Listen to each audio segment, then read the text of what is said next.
tenemos una ley por partir.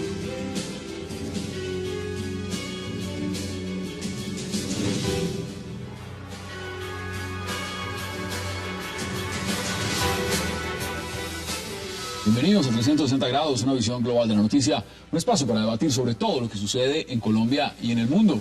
Y empezaremos hoy 360 hablando de la llegada a la mesa de negociación con las FARC de un delegado del gobierno venezolano, el controvertido diplomático y fuerte crítico de la política colombiana, Roy Chatterton, actual embajador de Venezuela en la Organización de Estados Americanos, OEA. Roy Chatterton actuará como acompañante en el proceso de paz entre el gobierno del presidente Juan Manuel Santos y las FARC. Chatterton ha dicho que guardará total hermetismo. ¿Será cierto o volverá a lanzar sus acostumbradas críticas a lo que llama la derecha colombiana? Esta noche lo debatiremos aquí en 360 grados. Y nuestro segundo tema de la noche será una nueva víctima que le salió al debate sobre el aborto en Colombia, el procurador Alejandro Ordóñez. El procurador asegura que fue víctima de una estrategia de litigio y de medios de comunicación que afectó su independencia, sus declaraciones y posiciones sobre el aborto legal. ¿Es en realidad Ordóñez una víctima? Lo debatiremos también junto a ustedes esta noche aquí en 360. Y por último, al cierre, debatiremos sobre un reciente ejercicio democrático que costó nada menos y nada más que 35.000 millones de pesos. Nos referimos a la consulta interna de los partidos Polo Democrático, Verde y Mira, donde hubo una abstención del 93%. El domingo, aunque no lo saben millones de colombianos, hubo consultas obligatorias por ley de los movimientos Polo Democrático, Verde y Mira para elegir a sus delegados internos. Se habla de despilfarro, de alta abstención, de poca publicidad y de un fracaso total. ¿Qué marca el rumbo entonces de estos partidos políticos para las próximas elecciones legislativas? ¿Qué opinan de gastar 35.000 millones en estas consultas? Esta noche lo debatiremos aquí en 360. No se vayan en segundos. Estamos con nuestros invitados. Tenemos una ley por partir.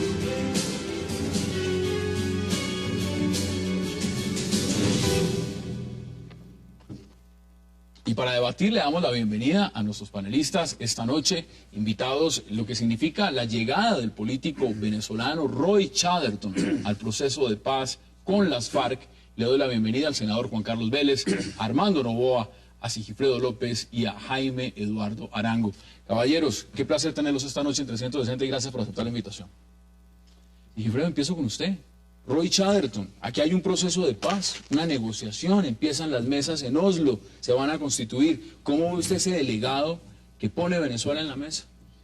Todo proceso de paz requiere de un pulso fuerte, de músculo, y la comunidad internacional es ese músculo que brinda confianza a las partes. Sin duda alguna, bienvenido, pero más que los actores, más que lo que importa es el qué, el cómo vamos a lograr esa paz. Y yo tengo personalmente algunas observaciones que en el transcurso de la conversación voy a... Los voy a poner sobre la mesa. Jaime Eduardo, bienvenido. Gracias. Roy Chatterton, embajador de Venezuela en la OEA, amplio diplomático, un político de carrera en Venezuela. Aquí estábamos revisando su hoja de cargos y realmente no le falta ninguno, le falta ser presidente de Venezuela. ¿Cómo ve usted esa designación para estos procesos? Eso significa, representa la importancia, pero la enorme importancia que tiene para Chávez el proceso de paz en Colombia. Porque Chatterton es literalmente un presidenciable en Venezuela. Además, la mejor persona de la Cancillería venezolana es Roy, mucho mejor que su jefe, Maduro. Claro, Chatterton fuera de eso es un diplomático de carrera, es un hombre que ha desarrollado toda su vida política en la diplomacia y ha ocupado cargos estratégicos para Venezuela. Entonces, en una primera observación es clara la importancia que Chávez le da al acompañamiento, si algún día alguien define qué es el acompañamiento al proceso de paz en Colombia. Armando Noboa, bienvenido. ¿Qué dice usted? Gracias por la invitación. Es una designación del fuero interno del presidente de Venezuela, Hugo Chávez, un amplio conocedor de la política colombiana, toda vez que fue embajador en un tiempo supremamente complejo en las relaciones binacionales en Bogotá. y como lo ha dicho el doctor Arango, creo que es un delegado que tiene una cuerda directa con el presidente Chávez, pero es una designación que llega en un momento también supremamente especial en Venezuela, toda vez que el próximo domingo se definirá la continuidad del presidente o su relevo, y por supuesto si es lo segundo, con toda seguridad podría producirse una nueva situación en cuanto se refiere a la delegación venezolana en la mesa de conversaciones. Senador Juan Carlos Vélez, bienvenido. ¿Qué dice usted al respecto? Sí, yo comparto lo que dice el doctor Armando Novoa, en el sentido de que el presidente Chávez debió haber esperado siquiera 8 días, esperar a que terminara el proceso electoral en Venezuela para designar a su delegado. ¿Qué tal que gane Capriles? Es posible. Es posible. Yo creo que va a ganar Capriles.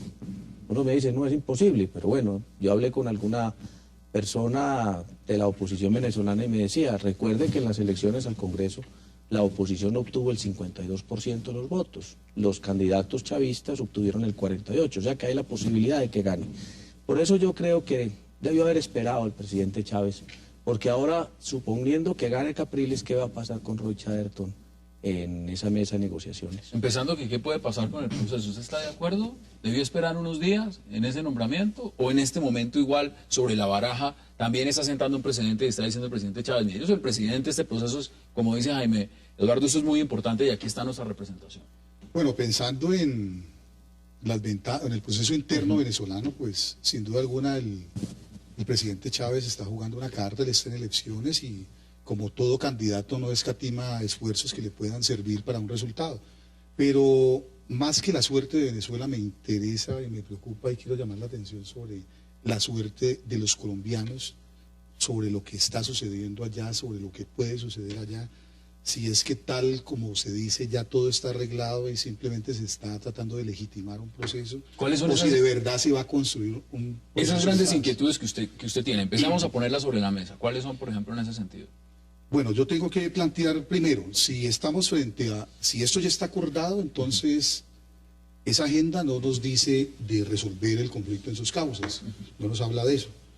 Me parece, por ejemplo, raro que las FARC durante 50 años secuestraron, extorsionaron, asesinaron, masacraron, hablando de reforma agraria, y ahora se habla de desarrollo rural, y si usted analiza los puntos, se está hablando de acceso y de uso de la tierra, no se está hablando de propiedad.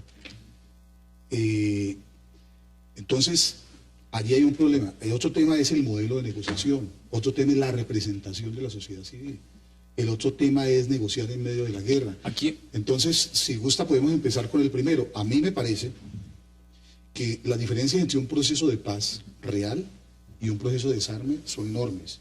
El primero, el proceso de paz, trata de corregir las causas que dieron origen al problema. El proceso de desarme es simplemente, por ejemplo, lo que ocurrió en Rarito. Yo estaba secuestrado cuando ocurrió, pero he estudiado el tema. Allá, simplemente 36.000 hombres entregaron sus armas y el sistema productivo nuestro no tuvo la capacidad para recibirlos y eso degeneró en BACRIM, bandas criminales que están azotando todos los días al ciudadano común y corriente. Y yo le quiero decir una cosa, al ciudadano de hoy, en las grandes ciudades, en los municipios, le preocupa más el tema de la banda criminal que está todos los días extorsionando, cobrando su vacuna diaria en el negocito, en la tienda, en la venta de arepas de la esquina, hasta el negocio grande, que las FARC. La gran preocupación del ciudadano hoy no son las FARC siquiera. Entonces, si estamos frente a un proceso de desarme, estaríamos frente a la eventual bacrimización de las FARC.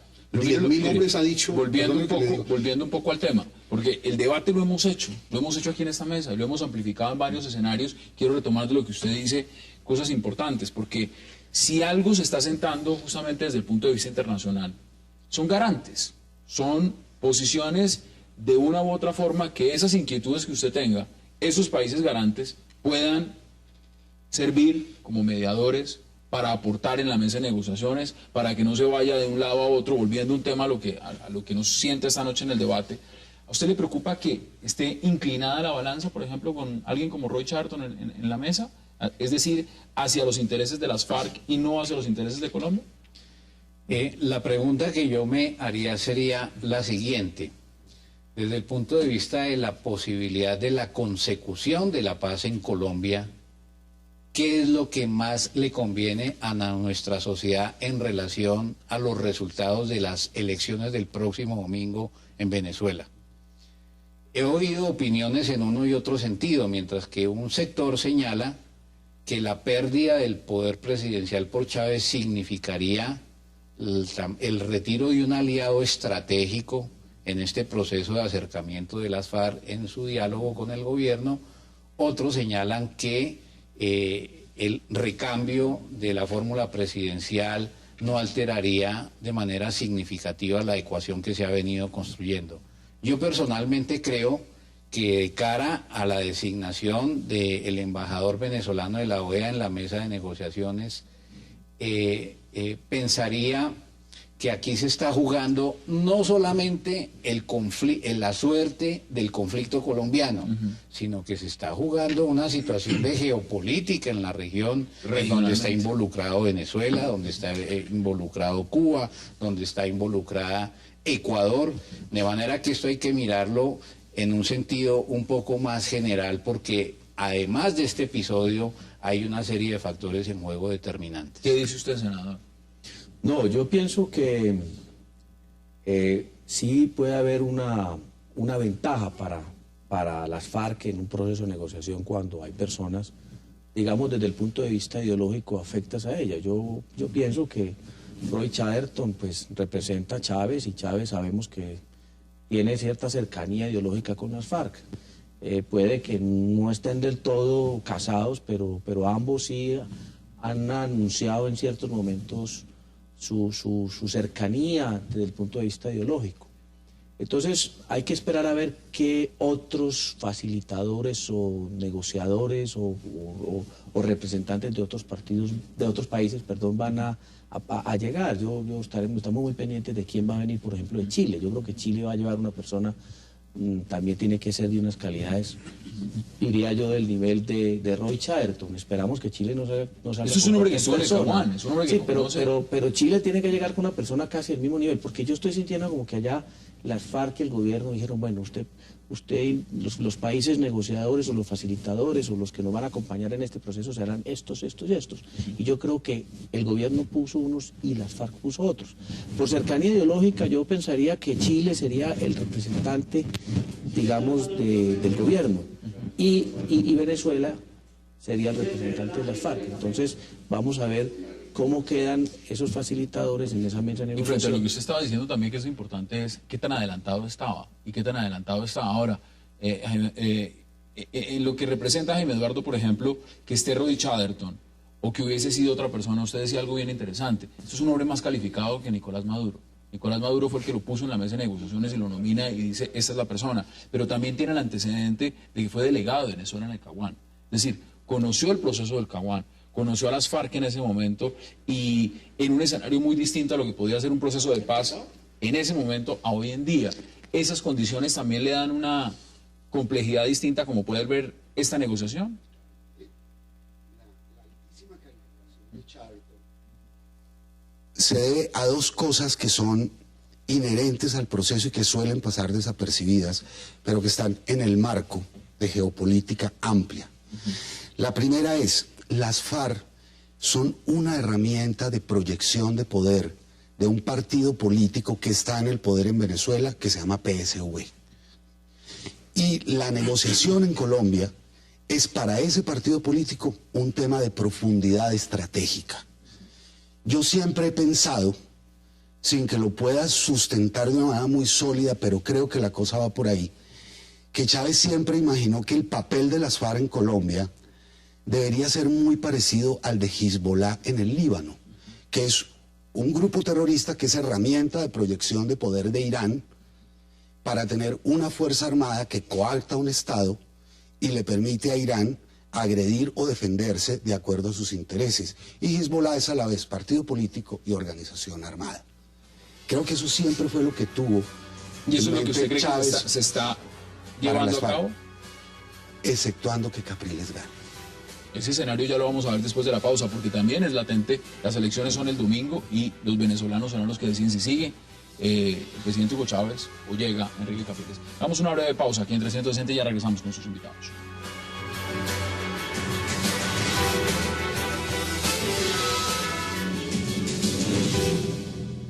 Es tan importante, tan delicado lo que está en juego, que uno no se puede permitir el lujo de transmitir los detalles de la evolución de estas conversaciones para que los medios puedan saciar su deseo de conocimiento. Volvemos a 360 grados. Mire, ha hablado uno de los voceros de las FARC, Andrés París, ha dicho por lo menos, porque aquí hay una coyuntura, no solamente está ya nombrado por Venezuela Roy Chatterton, también han dicho los voceros de las FARC que Simón Trinidad será también parte de esta negociación, lo dijeron también y lo ratificaron ya.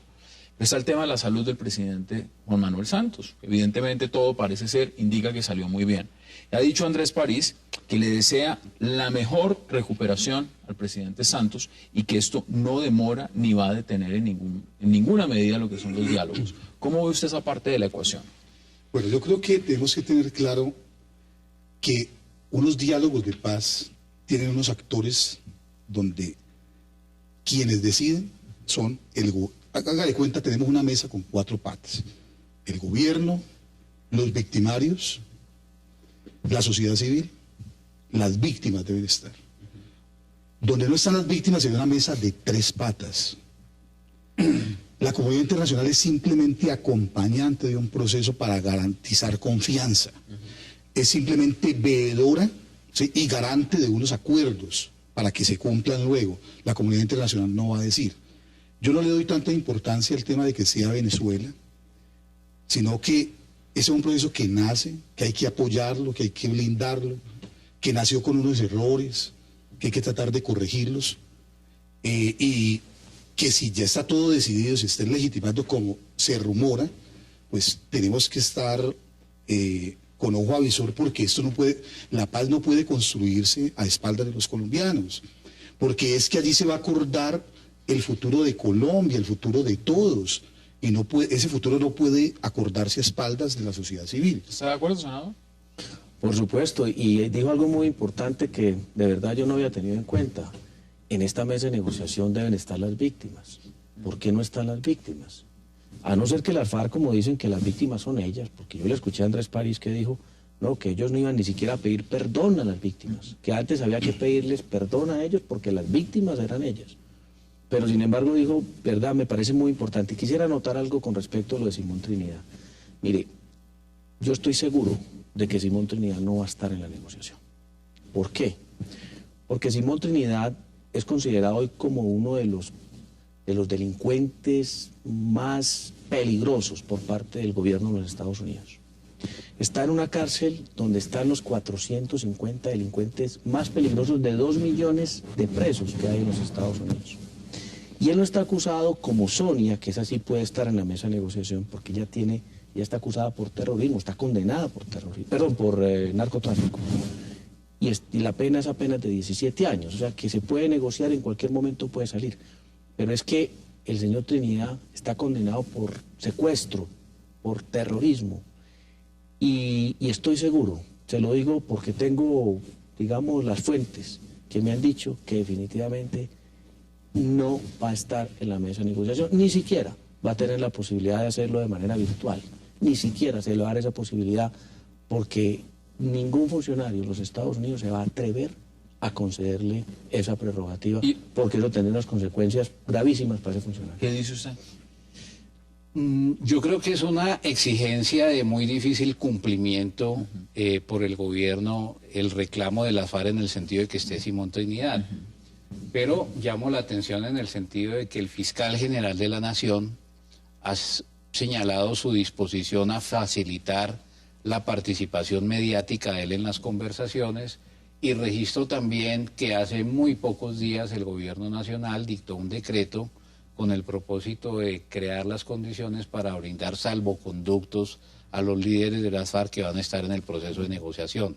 Ahora, lo que sí es muy claro es que un proceso de paz para un conflicto como el que hemos vivido en el caso colombiano significa tener la sensatez, la cordura y la madurez para buscar un punto de equilibrio entre la reparación a las víctimas y la necesidad de realizar el principio constitucional del derecho de paz para todos los colombianos. En eso, y ya le voy a dar la palabra a Jaime Eduardo, hay una circunstancia, no la podemos dejar de lado, es Venezuela. ¿Usted cree que si gana Enrique Capriles el domingo, ese proceso de paz se va por otro rumbo? Es decir, la misma FARC no va a sentir que tiene garantías como garante, siendo Venezuela un país garante, o sencillamente el mismo Capriles, que ha dicho que va a ir hasta el fondo del proceso de paz, no le va a apostar realmente como lo está haciendo el presidente Chávez? Yo lo que pienso sobre ese tema es que a Chávez le interesa como a nadie en la comunidad internacional que haya una solución política al conflicto colombiano, porque la ruptura de una negociación significa la creación de un ambiente favorable a un incremento de la guerra en Colombia y a un eventual proceso de desestabilización de la situación política venezolana, que va a ser muy difícil si no hay unos resultados electorales contundentes en favor de uno u otro candidato. Por consiguiente, yo creo que Chávez está en la primera línea de interés para que el conflicto interno en Colombia se resuelva pacíficamente. ¿Qué dice también, Juan? Hassan, yo quiero insistir en algo. Unos diálogos de paz tienen tres clases de actores, tres categorías de actores. Unos facilitadores que hacen la ambientación previa para que se siente. Unos negociadores que son quienes toman las decisiones en la mesa. Y unos simples veedores y garantes que no tienen que negociar, nada que negociar, ni determinan. La comunidad internacional, en este caso Venezuela, y para que desvenezualicemos el proceso de paz, porque los colombianos no podemos venezualizar el proceso de paz, eso es un error lo que se está haciendo en esta mesa. Es importante, pero tenemos que hablar de comunidad internacional, de apoyo de la comunidad internacional al proceso, de apoyo de la sociedad civil al proceso. Entonces, ahora yo quiero llamar la atención sobre 4 reparos que tengo. Uno, el primero que anoté. Estamos frente a un proceso de paz o a un proceso de desarme, y ese proceso de desarme, si no se hace bien la tarea, vamos a terminar frente a la bacrimización de las FARC, con 10.000 hombres más flagelando a la sociedad colombiana, ¿sí?, convertidos en bandas criminales, extorsionando todos los días. Ya se dice que hay 15 frentes de las FARC que no van a estar en la negociación porque ya están bacrimizados totalmente. Tenemos que el bloque sur de las FARC, por ejemplo. Para que eso no ocurra, tenemos que hacer un verdadero proceso de paz. Un verdadero proceso de paz implica reformas al modelo económico que dieron origen a 50 años de violencia. ¿Usted no ve acá un proceso de paz serio, entonces? Yo creo que se puede corregir, pero yo creo que hemos empezado mal. Y hemos empezado mal primero por el modelo de negociación que estamos poniendo. Es el histórico, el clásico modelo de negociación: exploración, facilitación, negociación. El conflicto colombiano, por su complejidad, requiere un modelo de negociación donde no se siente a las FARC como una parte y al gobierno como otra, decidiendo la suerte de todos los colombianos, porque hay un problema intrínseco de representación. Las FARC representan una mínima, pero una muy mínima expresión de la sociedad civil colombiana. Y no puede seguir ocurriendo que los victimarios decidan la suerte del país y el gobierno no tiene que negociar las grandes reformas sociales con las FARC, sino con la sociedad colombiana. Una observación sobre el tema. Es que me parece que no hay una continuidad en los modelos de negociación, Sigifredo. Lo que yo observo que en este proceso hay unos avances que han registrado prácticamente todos los medios de comunicación en forma favorable. Le voy a mencionar 2. Uno, una agenda de negociación mucho más restringida de la que se impuso en el Caguán. 2, la negociación sin que haya cese de hostilidades acordada bilateralmente por las partes. ¿Cuál me parece un error? Depende porque en el modelo Caguán se creó una zona de despeje, no se establecieron claridades sobre qué pasaba en el resto del país. En la zona del despeje las FARC seguían proyectando su proyecto de guerra y en el resto del país el conflicto seguía vivo. Ahora el gobierno colombiano ha planteado que esa negociación tiene que adelantarse sin cese de hostilidades, lo que significa que si no hay acuerdo, la confrontación interna sigue, porque no se va a parar. Eso tiene unos compliques. y es que se puede escalonar la confrontación en la medida en que se tensionen las posiciones dentro de la mesa. Es que mire, aquí hay un elemento subjetivo Quedan 2 minutos. en la Esteban. negociación que en cualquier momento puede cambiar, y es haber reconocido el conflicto interno. ¿Por qué? Porque empiezan a aparecer actores que son difíciles de meter ahí. El loco Barrera es el Don Berna de las FARC. ¿Por qué Simón Trinidad está en una cárcel de alta seguridad en Estados Unidos? ¿Por qué es el Jorge 40 de las FARC? O sea, hay unos elementos de ilegitimidad que son difíciles de sostener dentro del marco de una eventual negociación entre partes iguales. ¿Cuáles son sus conclusiones brevemente, Sigifredo, sobre este tema? Desafortunadamente el tiempo no me ha permitido desarrollar los cuatro puntos, pero voy a referirme al de las víctimas nomás. Un proceso de paz sin participación de las víctimas es un proceso ilegítimo, por una sencilla razón. Los únicos que pueden perdonar son las víctimas. Allá ninguno de los que están sentados pueden perdonar por mí o por los familiares de mis compañeros. Absolutamente ninguno. El perdón y la verdad son indispensables para poder construir un posconflicto. Y aquí las FARC empezó diciendo las mentiras, empezó diciendo que no tenía secuestrados. Quienes hemos estado secuestrados sabemos que después de 2 años, cuando no ven plata a la vista en una negociación inminente, los asesinan.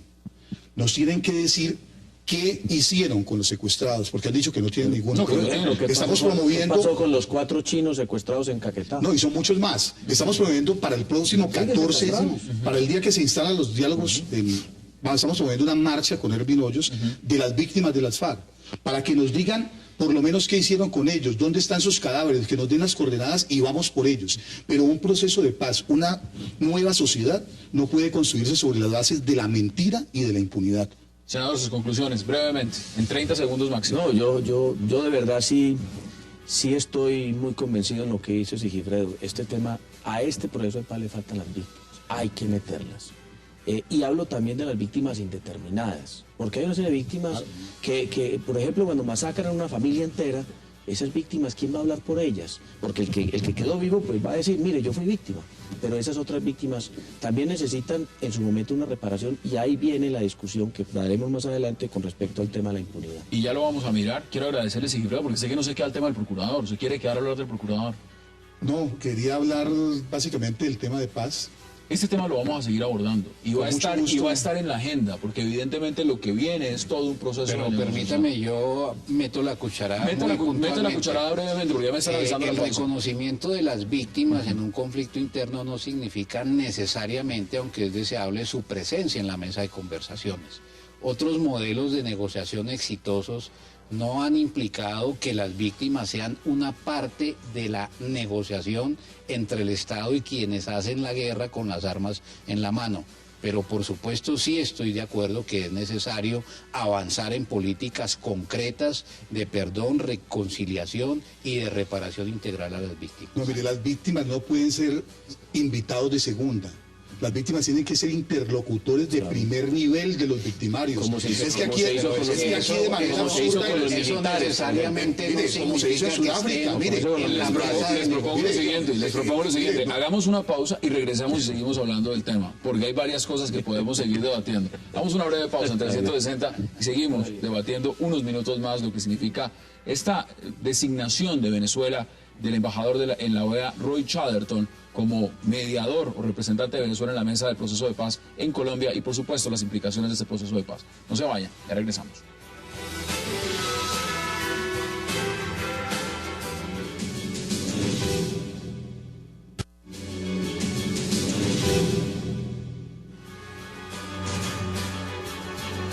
Regresamos a 360, mire. Ya había otros puntos que quería poner sobre la mesa y se le estaba acabando el tiempo. Ya tenemos otro fragmento de tiempo. Póngalo sobre la mesa, porque luego vamos con el procurador. Muchas gracias por su generosidad. Pero yo quiero concluir diciendo, mira, yo soy partidario del proceso de paz. Considero que hay que apoyar al gobierno y al presidente en su determinación de lograrlo, un acuerdo de paz. Pero hemos iniciado con unos errores que hay que corregir. El primero de ellos, estoy hablando del problema de la representación. ¿Sí? No se trata de hacer un ejército en la mesa de negociación. Usted ha dicho muy pero sí claramente se trata de que esto es una mesa con 4 patas, donde debe estar el gobierno, los victimarios, la sociedad civil y las víctimas. Si no, esa mesa está coja. Y un proceso de, repito, un proceso de paz sin presencia de las víctimas como interlocutores de primer nivel, no de segunda.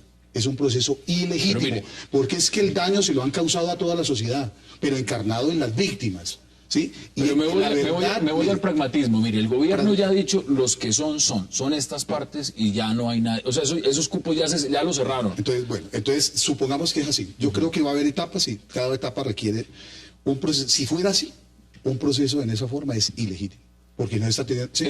Segundo, pero quiero señalar algo.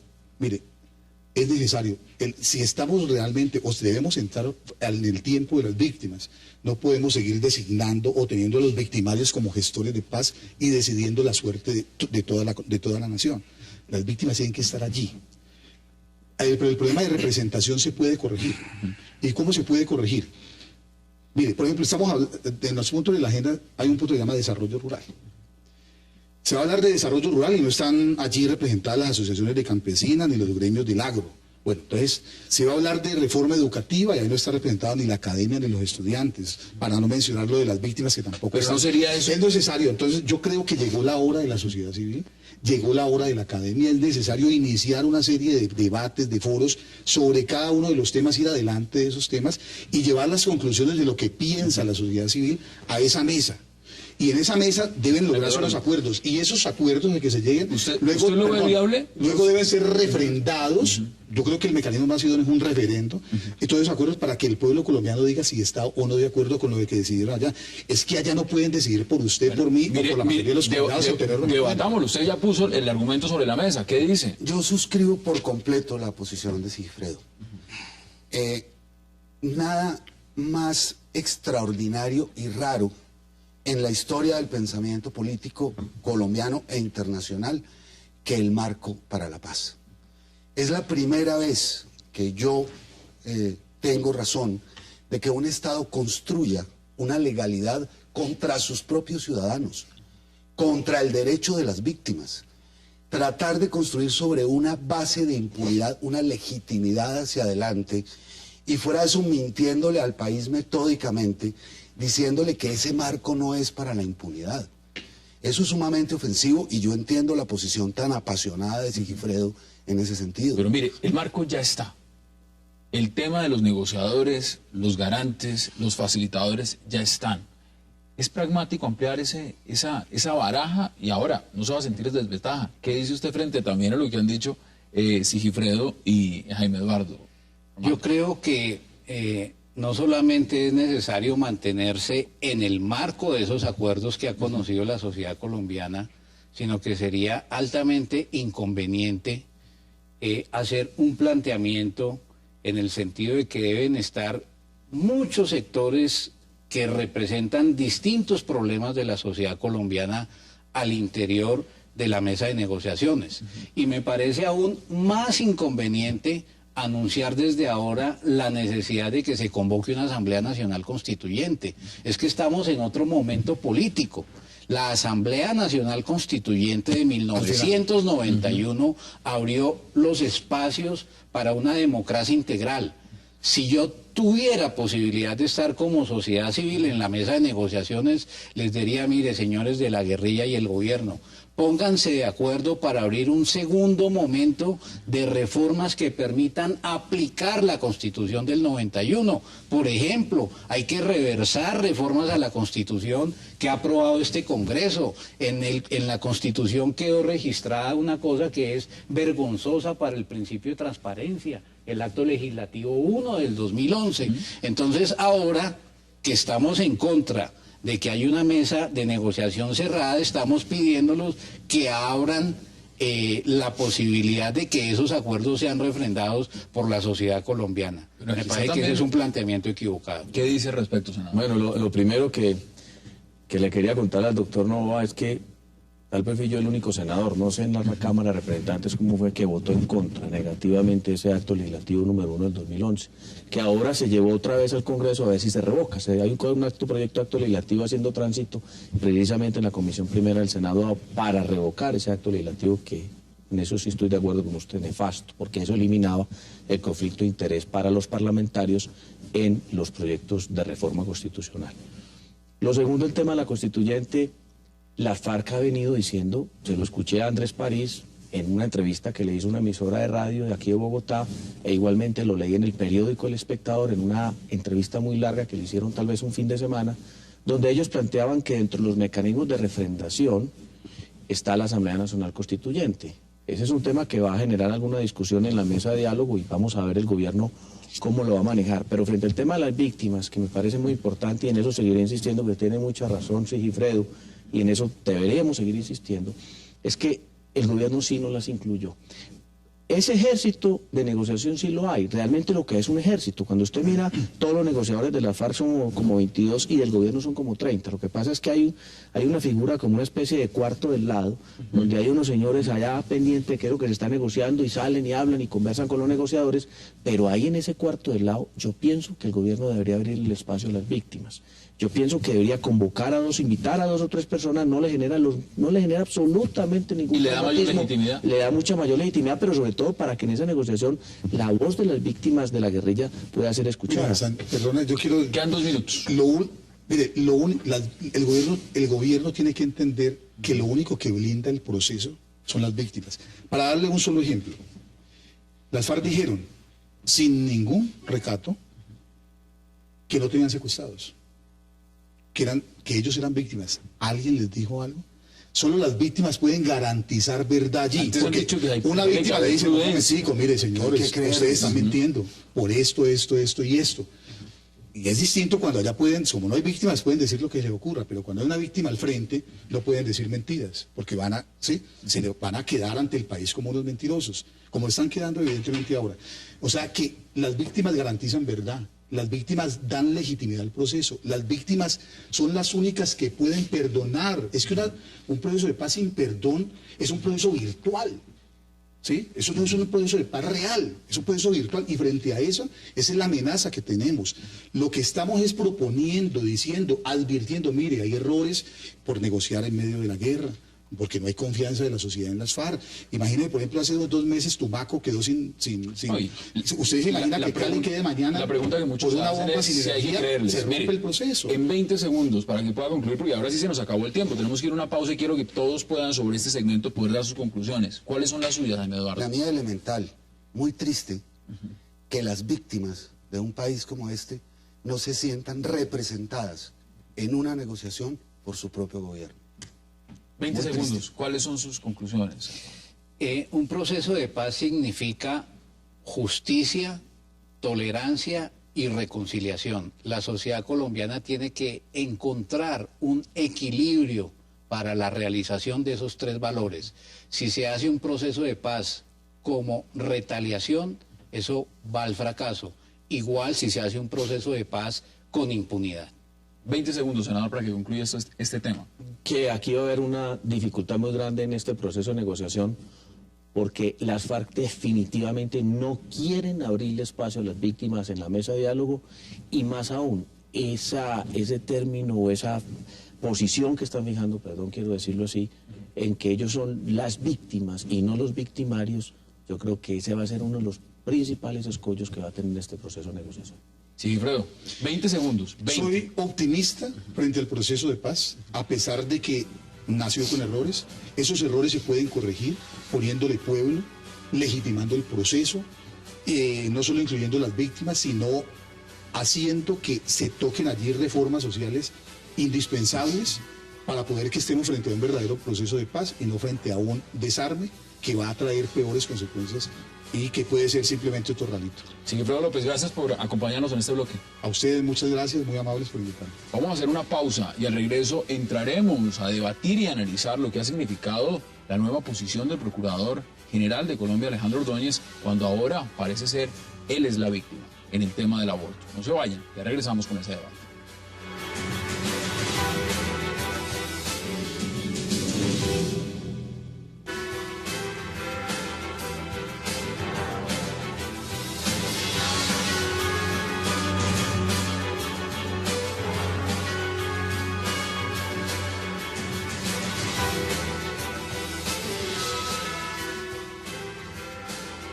Regresamos a 360 grados y le doy la bienvenida en este segmento al congresista Germán Navastalero para hablar del tema del procurador y de otras cosas que le voy a preguntar. ¿Qué le pasó al procurador? No, pues el procurador ahora se declaró víctima en el tema, en el debate sobre el aborto. Clínica. ¿A usted cómo le pareció eso? No, me parece que no, usted me coge como yo en frío. No tenía ni idea que había sido víctima de un aborto. No.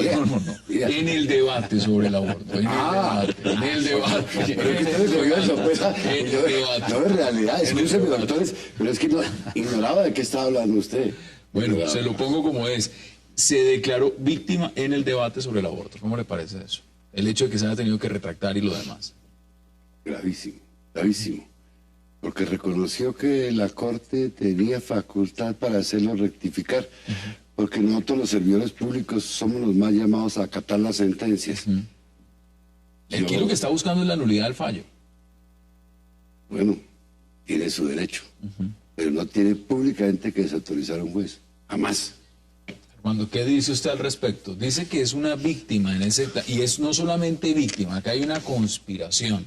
Una conspiración donde juegan, por ejemplo, factores muy importantes los medios de comunicación también. Hay como un contubernio. ¿Usted qué dice al respecto? Pues tengo la impresión que el procurador está respirando por la herida porque de su rectificación no va quedando nada. Yo leí la decisión de la Corte Constitucional y esa decisión, a mi manera de ver, es impecable.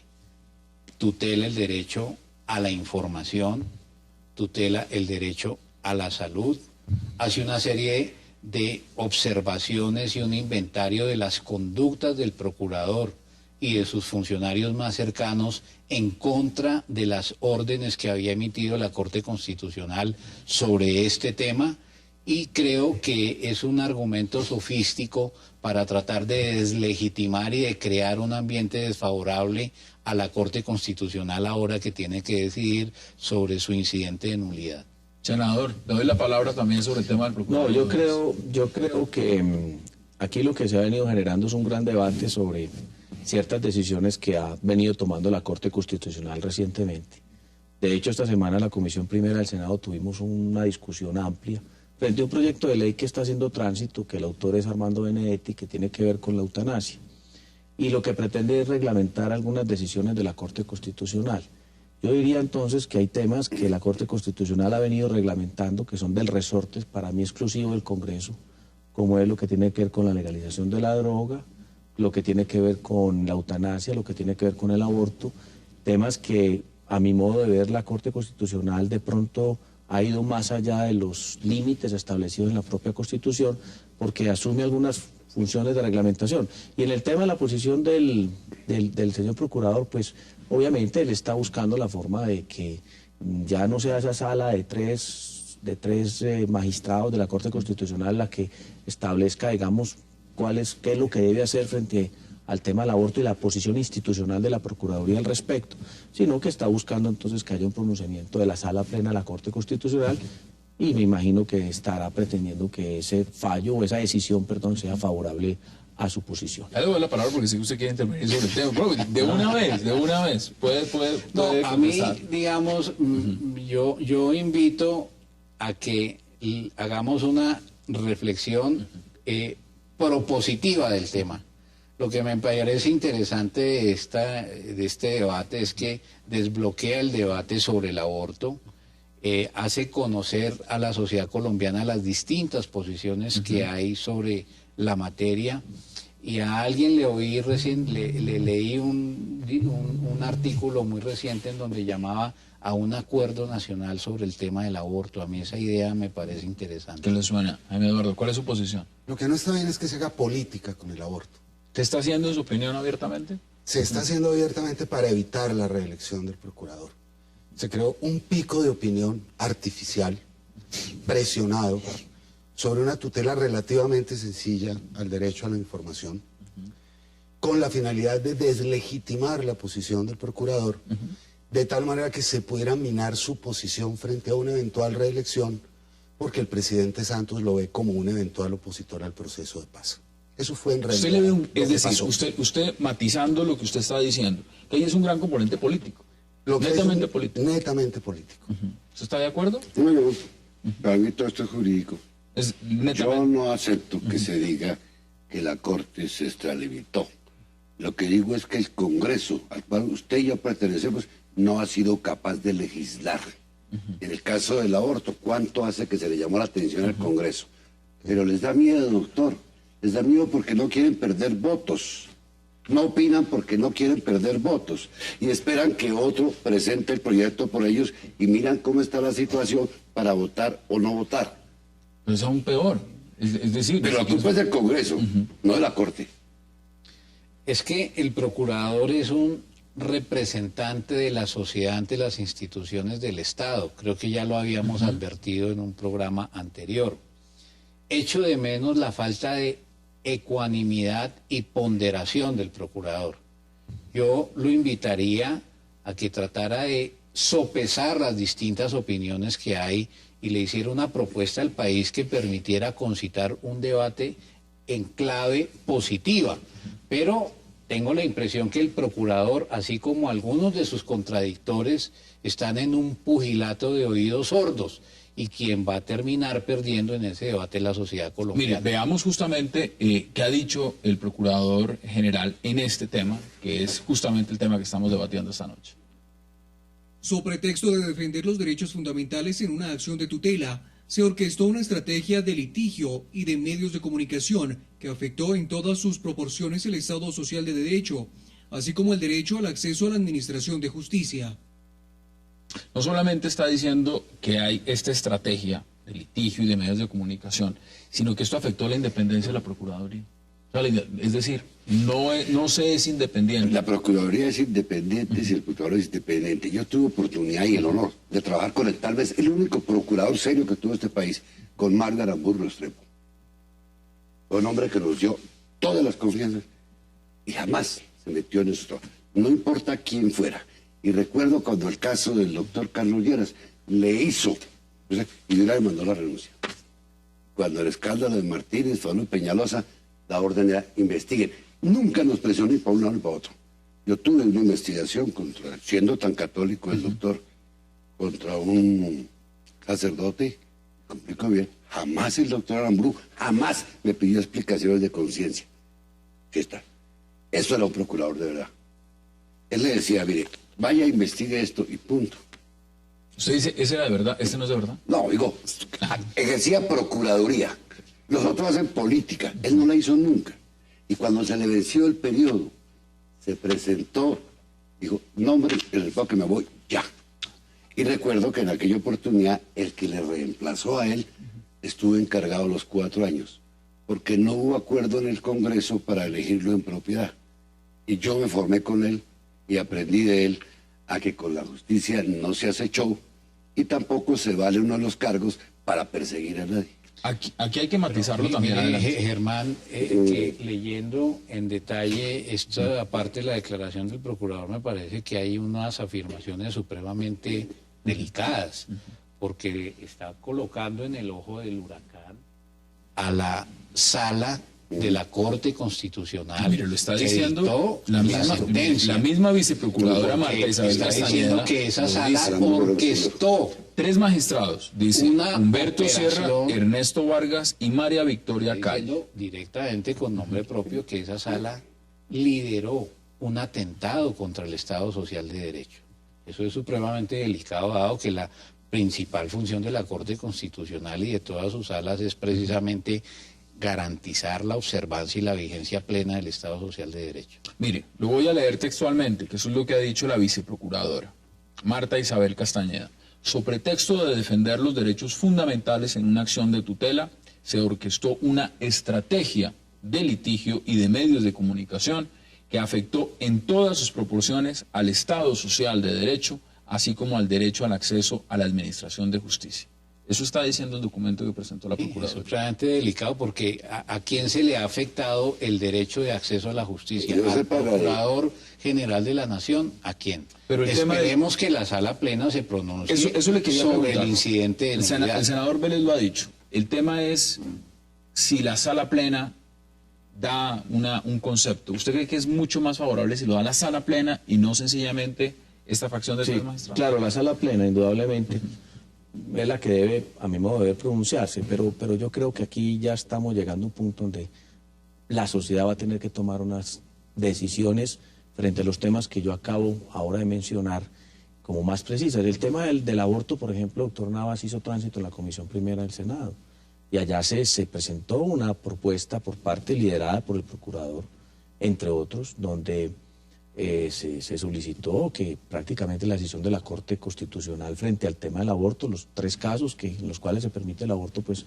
ya no se pudieran presentar, y la misma Comisión Primera del Senado, por 9 votos a favor, 7 en contra, dijo que respaldaba, digamos, la decisión de la Corte Constitucional. Pero yo creo que este tema del aborto, el tema de la eutanasia, el tema de la legalización de la droga, el matrimonio entre parejas homosexuales, van a ser temas que van a generar mucha polémica en los próximos años. Y yo creo que deberíamos empezar a mirar a ver cómo lo resolvemos rápidamente como sociedad, bien sea por un referendo, bien sea por una decisión de una constituyente, si es el tema de la constituyente, pues que se trate allá. Pero esto dejarlo en manos solamente del Congreso, solamente de la Corte o solamente del Procurador, yo pienso que ya la sociedad debería dar un paso mucho más allá y tratar de finiquitar rápidamente esos temas. Pero yo creo que el Congreso no se puede cruzar de manos cada vez que la Corte te indica que haga algo. Yo llevo tiempo allá. Por supuesto. Y cuando toca un tema de estos, que le dicen, mire, elegirle sobre eso, les da miedo. Les da miedo porque allá no votan para la sociedad, sino votan para su hucha de los votos. ¿Esto cuánto hace que está ahí? A mí me tocó en su ética, me lo un ponente y dije, hagan la ponencia allá. La pregunta es ¿cuánto tiempo más va a seguir entonces? Esto es engavetado. No, ya no está engavetado. Refiero que alguien asuma la responsabilidad de llevarlo realmente. Yo no vine a jugar con eso. Si yo firmé la ponencia, me acompañó el doctor Prada, es porque va hasta el final. Yo, si algo sé, es serio con la justicia. Cuando fui juez, procurador de distrito judicial, yo sé lo que es eso. Con esto no se juega, ni se hace política. Que cualquiera puede ver esa ponencia, es evidentemente jurídica, no especulativa. Y ahí está plasmada.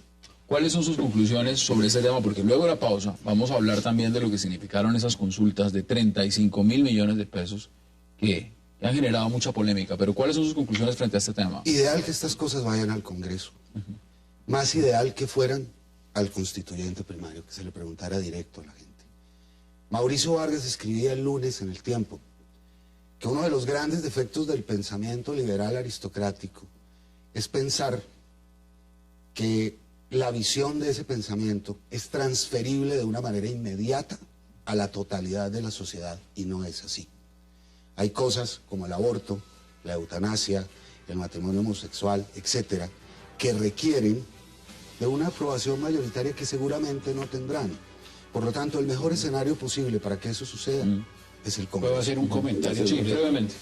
Es que, por supuesto, en sentido general, lo ideal es que se pronuncie el constituyente primario, pero previamente a una maduración del debate democrático. Pero es que hasta ahora ni en el Congreso, ni en lo que conoce la opinión pública se ha dado un debate ponderado y argumentado. Se han oído unos discursos allí, pero dudo mucho que el común de la opinión pública tenga elementos de juicio suficiente para decidir en un referéndum sin que antes, como dice Germán, el Congreso se ocupe responsablemente del tema. Tengo que hacer una pausa aquí en 360 grados y ya regresamos, porque vamos a debatir y analizar también lo que ha representado unas consultas entre partidos políticos en Colombia por un costo de 35.000 millones de pesos. La gran pregunta es si salió la gente a votar o si la gente sabía que tocaba ir a votar. Ya volvemos con ese debate.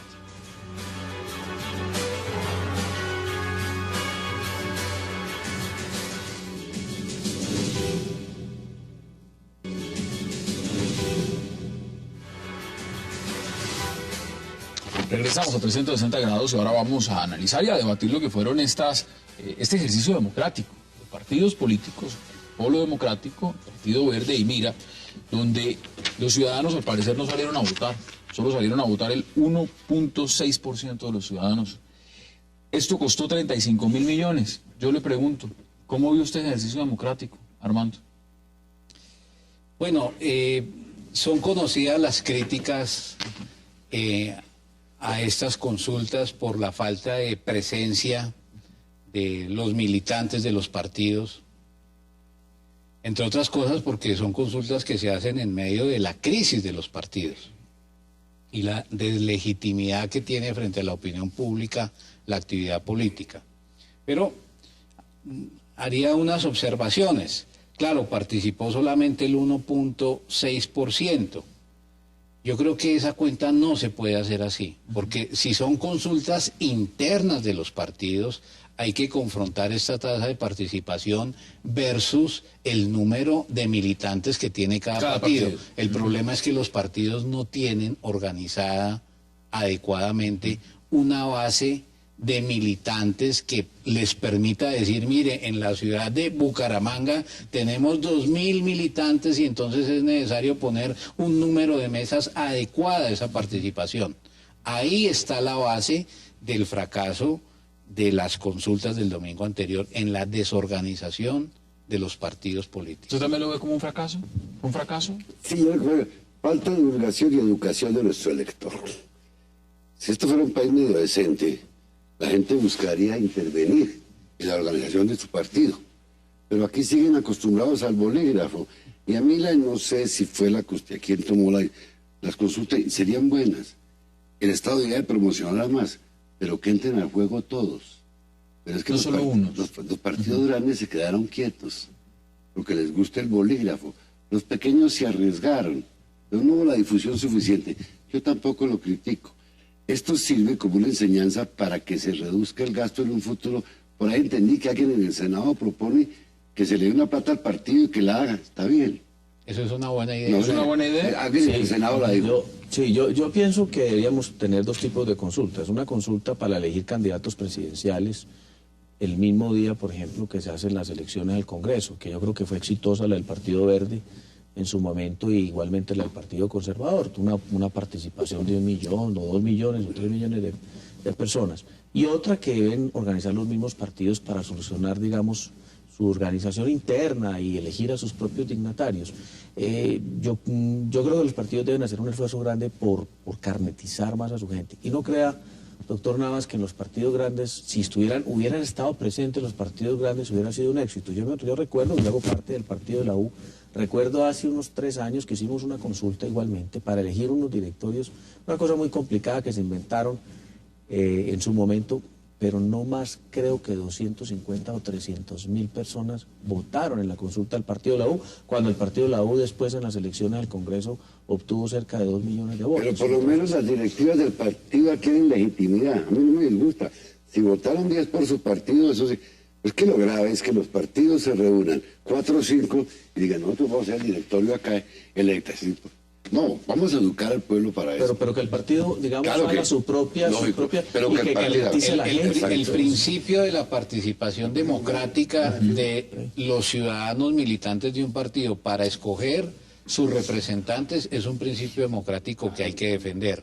Lo que pasa es que la forma concreta como se aplica el tema de que el registrador pide 70.000 millones de pesos y solamente se gasta 35.000, una diferencia significativa, y ahora estamos en la discusión de para dónde se va a ir ese dinero. Y aquí lo están diciendo abiertamente en el contexto mismo de ¿y dónde están los otros 35.000? Y si los van a devolver o no. Ahora, ¿usted cómo lo ve, Jaime Eduardo? Algo va de lo que es la consulta a la financiación de la consulta como tal. Las consultas, por supuesto, son defendibles, pero los partidos deberían aprender a ser responsables con sus militantes. Es decir, deberían tener mecanismos de comunicación adecuados para convocarlos cuando haya que convocarlos, deberían tener censos, deberían saber quiénes forman parte de sus partidos. Me parece que a esto se le puede agregar un elemento de responsabilidad similar al de las elecciones, y es que si no se alcanza determinada cantidad de participación, el dinero debe devolverse. ¿Están de acuerdo? Pero es para que a que los por lo- partidos no se por les lo dio dinero menos- esta vez. Perdón, a los partidos no se les dio dinero esta vez. Es el costo simplemente. A los partidos no les Pero dio son dinero. 35.000 millones. Pues, que se gastó la registraduría haciendo esto.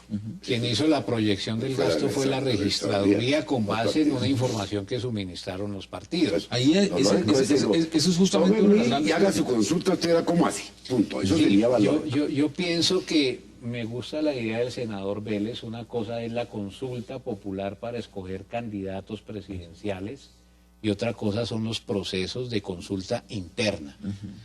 como tenemos unos partidos tan precarios, tan desorganizados, con muchas debilidades organizativas, yo llamaría la atención porque es que en el año 2009 se hizo una reforma constitucional, se desarrolló con una ley en el 2010, se estableció que los partidos iban a actualizar sus estatutos, que iban a purificar sus costumbres, que iban a rendir cuentas, y nada de eso ha pasado y seguimos haciendo consultas sin aplicar los correctivos que establece la misma ley. Los paganinis de estos son los partidos pequeños, los que se aventuran a hacer las consultas, pero los grandes no lo hacen. Lo que pasa, pero también, seamos Morales, se ha ido dividiendo y se ha ido fragmentando aún más. Como todos los partidos, ahorita los verdes están en crisis. Todos los han tenido, son partidos en formación. No así, como yo he dicho, que vos el partido Liberal y el partido conservador son enfermedades incurables, eso es distinto. Pero el partido de ustedes es nuevo. Según las necesidades se van acomodando. Lo que pasa es que cuando la acusación del 91 da la posibilidad de crear partidos políticos, después de que nos tiraron a la gente de mi época, a todos nos frustraron, porque nosotros o nos metíamos de liberales o no pudimos hacer nada. Así nos pasó a todos en la universidad, en el colegio. O era liberal o conservador, porque era Frente Nacional. Cuando se abre la compuerta, comenzamos a... Yo llegué a la política gracias a la reforma del 91.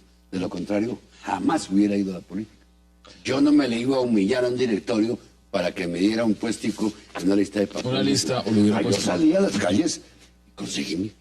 Y lo hice 2 veces hasta que ingresé al Polo. Sí, pero la crisis de los partidos es evidente. En las últimas encuestas, todas las encuestas, Ipsos, Napoleón Franco, la de Gallup, quien tiene la peor imagen, la máxima desfavorabilidad son los partidos políticos, por encima de cualquiera. Inclusive una favorabilidad que creo que no supera el 10 o el 15%. Eso ya de por sí debería llamar la atención. Pero el de la desorganización es en todos los partidos. Pues el tema de ustedes, los verdes, el caso de la U, que es el que yo puedo hablar, nosotros se suponía que deberíamos tener directorio ya o dirección nacional a partir del 1 de enero, según los estatutos. Se organizó una asamblea para junio, se pasó para agosto, ahora entonces quedó para el 28 de octubre, y hoy que hubo reunión de bancada del partido de la U, me llevo la sorpresa de que ya no va a ser una gran convención o una gran asamblea en Bogotá, sino que va a ser virtual. Entonces se van a reunir unas 100 personas en Bogotá y en las diferentes regiones simplemente para avalar unas listas. Entonces la crisis continúa. Bueno, la primera, una observación de marketing político. Es muy malo para los partidos que participaron en esta consulta haber dado esa imagen de precariedad. Eso lastima sus intereses políticos a futuro. La segunda, los partidos como manifestaciones organizadas de la sociedad civil frente al poder deben ser de alguna manera empresas autónomas que no dependan de los favores del poder para poder establecer sus dinámicas. Es decir, si el Estado no me da plata, entonces no puedo hacer la consulta. Pues resulta que el PP o el PSOE o los partidos europeos sí pueden hacer sus consultas y sus actividades cuando quieran con el recaudo de sus propios fondos. Eso es importante que empiece a entenderse y a suceder. Yo invitaría a matizar el tema de sacar conclusiones definitivas sobre esta consulta, porque el Partido Verde, por ejemplo, hizo una consulta interna para escoger los líderes que van a representar a los sectores de los jóvenes. Votaron 65.000 personas. El Polo Democrático hizo la consulta para elegir delegados a su Congreso. Sacó 162.000 votos. La mayor votación la obtuvo el Partido Mira para constituir unos comités programáticos.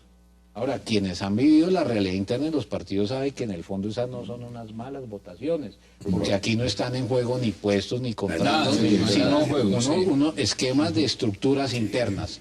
Pero lo que sí es cierto es que hay una crisis de los partidos, que los partidos no están organizados y que a mi manera de ver se necesita un control externo y ciudadano muy fuerte sobre ellos. Mire, uno de los más duros críticos fue justamente el senador Roy Barreras. Pero ¿qué lo critica él? Bueno, veámoslo. ¿Por qué no se mira al espejo y se critica a él? Bueno, mire lo que dijo, señaló, esas consultas son un despilfarro. Un despilfarro, hay que reglamentarlo de mejor manera, solo se justificarían si fueran obligatorias en alguna medida para todos los partidos. ¿Qué dice usted, senador Vélez? No, yo creo que los partidos sí requieren de una reestructuración interna urgentemente, porque hay una crisis, pues yo, de los partidos, y sobre todo no hay una identificación de los colombianos con los partidos.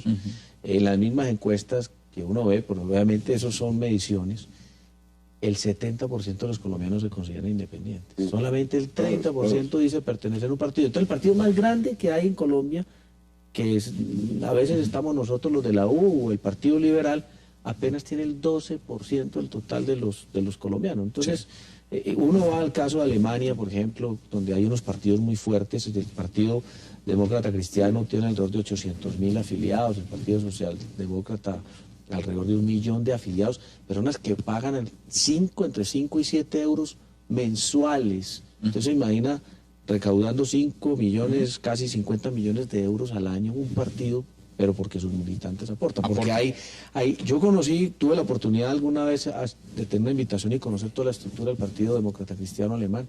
Eso es una organización, y eso es igual en todo el caso de Europa. Todos los partidos, sean de derecha, o sean de centro, o sean de izquierda, tienen una organización que ningún partido de Colombia hoy en día puede decir que la tiene. Doctor, hay una cosa que es elemental. Ellos colaboran con su partido y aportan para su partido, y la política se hace con ideas. En Colombia, si usted no le da plata al elector, no se mueve. Porque yo digo, y perdónenme, lo que decir, el corrompido en Colombia no es el político, es el elector que llega a su campaña a decirle, ¿cuánto me da y voto? El político en Colombia no tiene que ir al barrio a decirle, no, dice, yo voto por usted y queda. Déjeme, yo le cuento una anécdota que me sucedió estos días. Las cosas cambiaron. Adelante. Que corrobora lo que dice aquí el doctor Naval. Mire, esta semana yo estuve en un municipio de Antioquia que se llama San Carlos, una reunión con concejales del oriente antioqueño, y había de todos los partidos, y hablé con algunos de mi partido, el partido de la U, y le dije, bueno, ustedes van a asistir a la Asamblea de Bogotá, y lo primero que me dijeron fue, bueno, ¿y ustedes qué nos van a ayudar? Es que nosotros, pues señor, usted es concejal, si usted es concejal quisiera ir a la...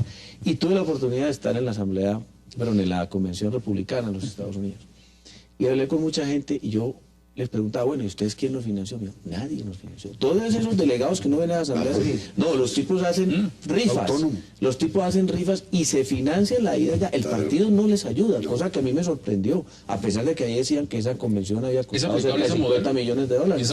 Yo le cuento otra anécdota. Yo hasta hace algunos meses fui director de un proyecto de fortalecimiento democrático y de los partidos del Programa de Naciones Unidas para el Desarrollo. Y una de mis labores era hacer acuerdos con los partidos para explorar la posibilidad de darles un apoyo de distinto orden. En la mayoría de los partidos encontré una sola idea que nos permitiera concretar los acuerdos. Nadie tenía claro cómo se podría colaborar desde la cooperación internacional al fortalecimiento de los partidos. La conclusión que yo saqué después de todo eso es que en Colombia se necesita un movimiento ciudadano fuerte que obligue a los partidos a su renovación, participando la gente políticamente de manera activa. Sin eso no pasa nada. De suyo, la financiación estatal de los partidos hace ilegítimos a los partidos. Insisto, porque los partidos, si bien pueden constituir el Estado, no son Estados, son la sociedad. Aquí es muy importante que quienes tengan iniciativa dentro de los partidos actuales empiecen a hacer un trabajo que sea mínimo de culturización de sus seguidores para tratar de construir partidos relativamente autónomos, tanto en lo económico como en su capacidad de movilización. Se puede empezar por lo pequeño, se puede empezar por militancias reducidas, como empieza todo, pero un día hay que empezar a hacerlo. Mire, aquí también han hablado los ciudadanos, y veamos qué dijeron los ciudadanos frente a lo que representó este proceso democrático. Veamos las declaraciones. Me parece muy injusto que se esté gastando 35.000 millones de pesos cuando no se da una buena información, porque la mayoría de gente no sabe a qué viene. Yo por lo que voto acá, yo la verdad vengo a colaborarle a un amigo del Mira, pero no vengo seguro, vengo como porque no, esa plática no se pierda, pero me parece que eso sí lo deben de cambiar, porque esa plática, invirtiéndola en la Secretaría de Salud y en otras cosas, me puede representar más.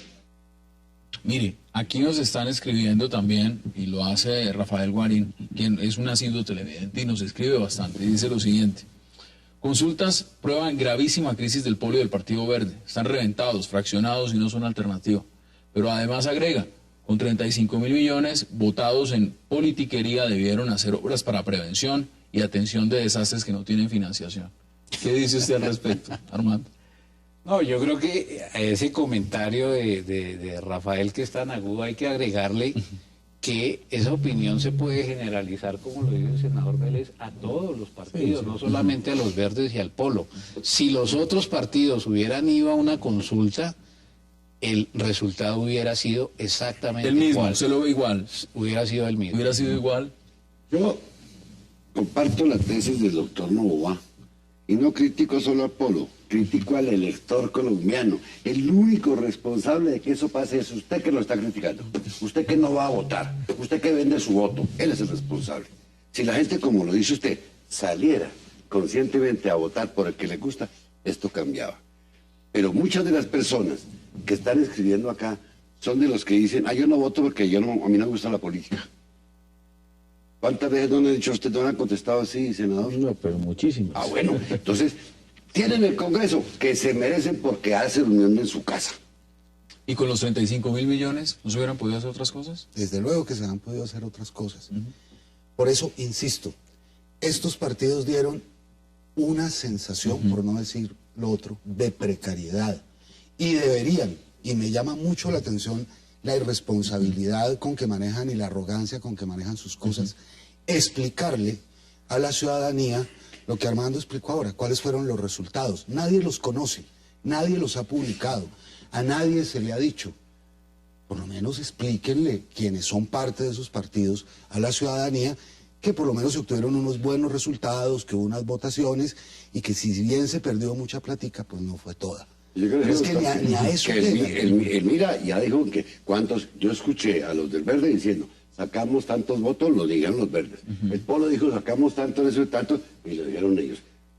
¿Cuántos? El Mira fueron 240.000 votos, lo dijo el Mira. Tantos para votar, lo dijo. Los verdes lo dijeron también. Y el Polo lo dijo. ¿Qué más pueden decir? Bueno, ya el debate está puesto. Mire, yo no lo voy a dejar ir sin que usted me cuente algo. No tiene nada que ver con este tema. No le interesa la salud de nadie. Pero sí, el tema de la salud, para que vea que es un tema bien interesante. Esa propuesta, eso que pasó ayer en la Cámara, de hundir lo que hubiera significado volver derecho fundamental, el tema de la salud, ¿quién promovía eso? ¿Cuál fue esa lista? Mire, los autores son más de 12, pero los que propusieron hundir exactamente el proyecto. Fueron Carlos Augusto Rojas, Germán Barón Cotrino, Alfonso Prada, José Rodolfo Pérez y Miguel Gómez.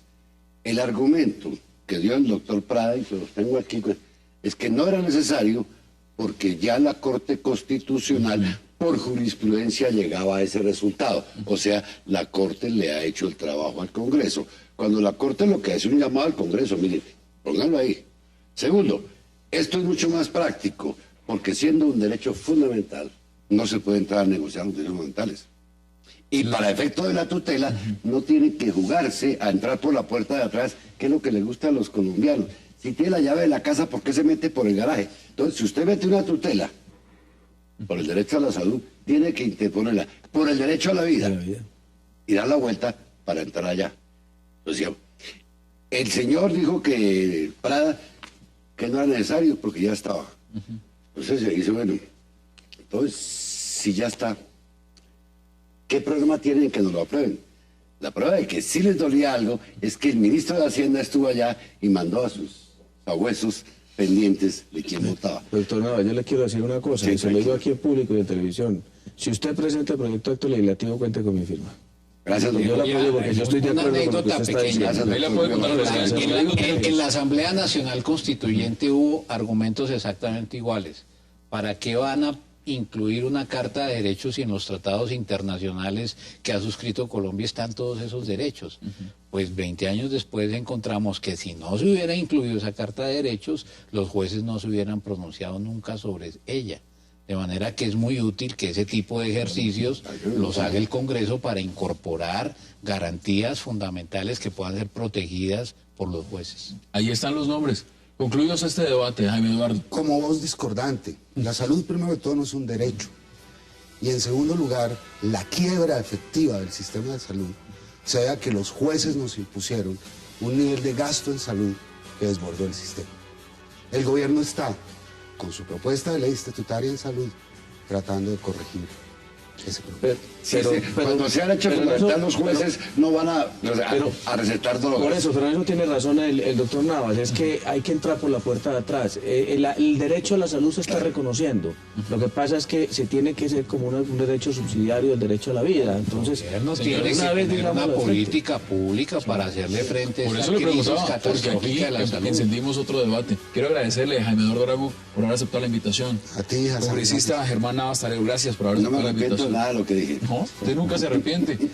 Armando Nova, gracias por aceptar la Complacido invitación. de estar con ustedes. Y senador Juan Carlos Vélez, gracias por aceptar la muchas invitación. gracias por invitarme A al ustedes, programa. gracias por acompañarnos. Nos vemos mañana aquí a la misma hora, 7:30 p.m. por Cable Noticias, para seguir debatiendo la agenda política de Colombia y del mundo con los mejores invitados y todas las posiciones aquí en 360 grados. Es una próxima oportunidad.